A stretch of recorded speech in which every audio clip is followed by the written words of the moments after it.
Hey everybody, it's Rory here again, bringing you another update out from out in the vineyard. Gonna check out, we're here at Rossi again on a much nicer day than we had last time with last week's update. We, in the interim days, we finished suckering here at Rossi. We've actually finished all the Zinfandels up in St. Helena, and we're now working away over at Frank's Ranch here in Rutherford, finishing Cabernet today, and we've already made some serious progress over at Red Barn as well. So suckering keeps going, the vines keep growing, and bloom continues. So I thought it'd be kind of cool to show a couple things that are happening right now. We're going to check out the same Cabernet Franc vine, or one really close to it, and check out the progress of bloom. So let's check it out. So if we get in tight here on this vine,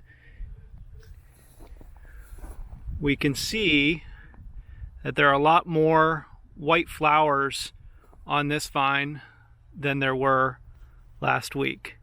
So especially if we get inside the canopy here, there are white flowers everywhere. And so this Cabernet Franc is in pretty much full bloom. Now, the flowers often occur where they'll occur first on the end of a cane. So out here on that cluster that's in the center of the screen, and they'll kind of work their way in towards the spur. It's just sort of how the sap flows in the vine. You'll often get a lot more progress early in the clusters that are outside and kind of on the ends of the cane. Actually, I'm going to see if we can get in here and get this thing to focus on it correctly. But if we get in really tight, we can start to see, and I'll edit this to point it out, we can start to see some actual nascent berries. Little flower clusters that have actually finished going through bloom and have now started to set. So one other cool thing that we're doing right now is putting out lacewing cards. And this is an up-close shot of a lacewing card. You can see all the orange stuff is basically food and a kind of sticky substance to get the eggs, which are white on these cards, to stick to it and give them kind of a little bit of way to grow.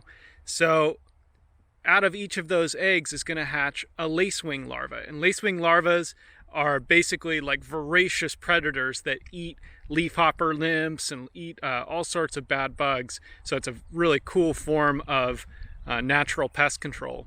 Now, this little card here, we've got to cut up all by hand.